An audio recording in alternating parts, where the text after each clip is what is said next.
आज जानते हैं सूर्य ग्रहण कैसे लगता है और सूर्य ग्रहण कितने प्रकार के होते हैं।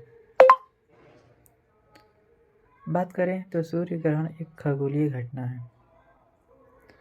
8 अप्रैल को 2024 को सूर्य ग्रहण लगा था, जो भारत में नहीं दिखाई दिया था।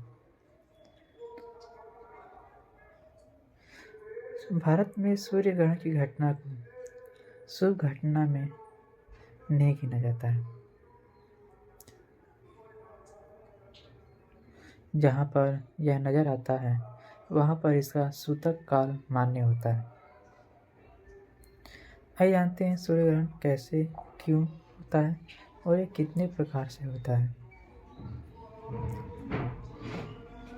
सूर्य ग्रहण तब होता है जब सूर्य आंशिक अथवा पूर्ण रूप से चंद्रमा द्वारा आवृत हो जाए, यानी चंद्रमा के पीछे वह छुप जाए। धरती सूरज की परिक्रमा करती है और चंद्रमा धरती की परिक्रमा करता है। जब सूर्य और धरती के बीच चंद्रमा आ जाता है तो सूर्य की रोशनी को कुछ समय के लिए ढक लेता है। इस घटना को ही सूर्य ग्रहण कहते हैं।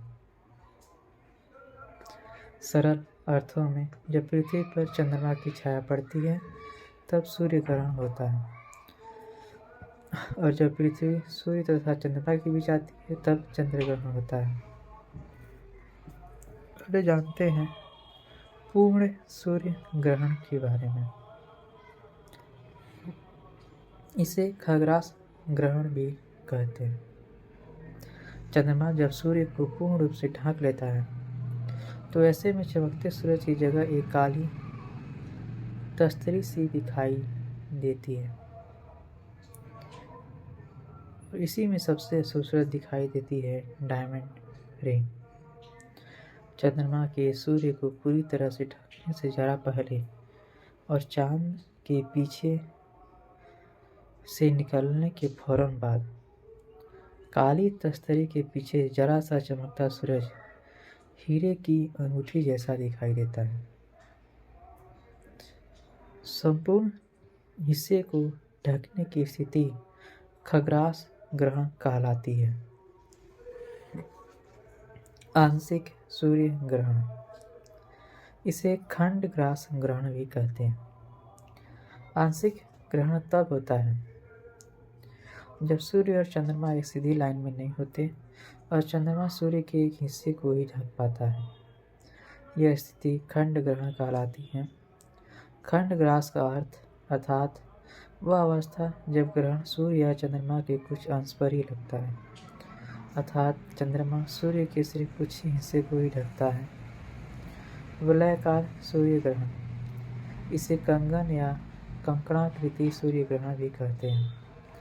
सूर्य ग्रहण में जब चंद्रमा पृथ्वी से बहुत दूर होता है और इस दौरान पृथ्वी और सूर्य के बीच में आ जाता है। ऐसे में सूर्य के बाहर का क्षेत्र प्रकाशित होने के कारण कंगन या वलय के रूप में चमकता दिखाई देता है।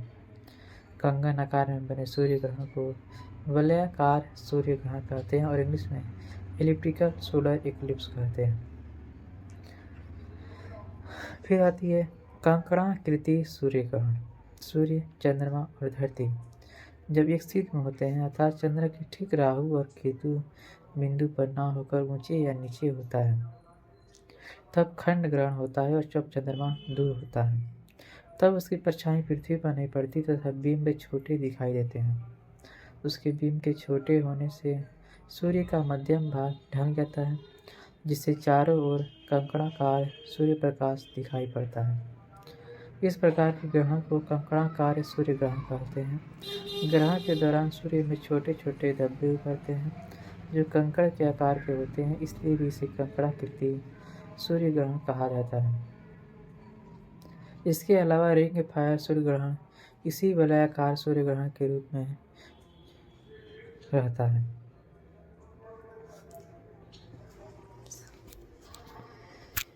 मुख्य रूप से बात करें तो यही 3 सूर्य ग्रहण होते हैं,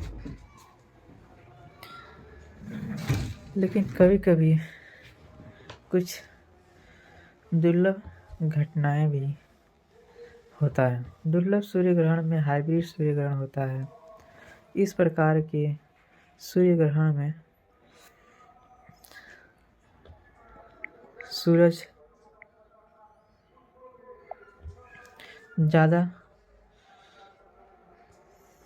हो जाता है।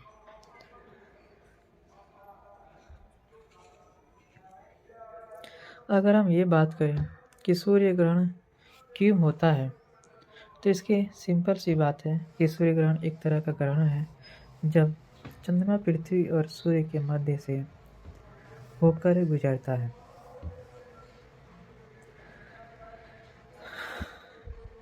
भौतिक विज्ञान की दृष्टि से जब बात करें तो जब सूर्य व पृथ्वी के बीच में चंद्रमा आ जाता है तो चंद्रमा के पीछे सूर्य का बिंब कुछ समय के लिए ढक जाता है। इसी घटना को सूर्य ग्रहण कहा जाता है।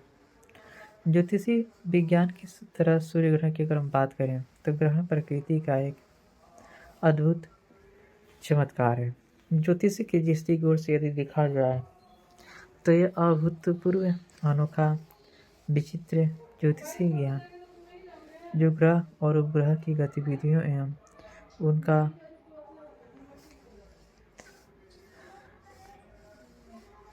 स्वरूप स्पष्ट करता है। सूर्य ग्रहण तब होता है जब सूर्य आंशिक अथवा पूर्ण चंद्रमा द्वारा आवृत हो जाए। इस प्रकार के ग्रहणों के लिए चंद्रमा का पृथ्वी और सूर्य के बीच में आना आवश्यक है। उत्तरी ध्रुव को दक्षिणी ध्रुव से मिलाने वाली रेखाओं को रेखांश कहा जाता है तथा भूमध्य रेखा को चारों वृत्ताकार में जाने वाली रेखाओं को अक्षांश के नाम से जाना जाता है। सूर्य ग्रहण सदैव अमावस्या को ही होता है जब चंद्रमा क्षीणतम हो और सूर्य पूर्ण क्षमता संपन्न तथा दीप्त हो। चंद्र और राहु या केतु के रेखांश बहुत निकट होनी चाहिए। चंद्र का अक्षांश लगभग 0 होना चाहिए और यह तब होगा जब चंद्र रवि मार्ग पर या रवि मार्ग के निकट हो। सूर्य ग्रहण के दिन सूर्य और चंद्र के कोणीय व्यास एक समान होते हैं। इस कारण चंद्र सूर्य को केवल कुछ मिनट तक ही अपनी छाया में ले पाता है। सूर्य ग्रहण के समय जो क्षेत्र ढक जाता है उसे पूर्ण छाया क्षेत्र कहते हैं। अवलोकन के समय की बात करें तो किन्हीं परिस्थितियों में ग्रसित सूर्य वातावरणीय प्रदूषण के रहते अपने उस दिन के निर्धारित उदित होने वाले को अथवा अस्त होने वाले समय पर अधिक प्रकाशीय अंतर में दिखने योग्य बन जाता है। यह सब स्थानीय परिस्थितियों के चलते वायुमंडल में उपस्थित धुंध के होने से संभव हो पाता है। यह घटना प्रकृतीय संयोजन में विराजते अद्भुत संतुलन का भूतपूर्व उदाहरण प्रस्तुति करती है। खगोल शास्त्रियों ने गणित से निश्चय किया है कि 18 से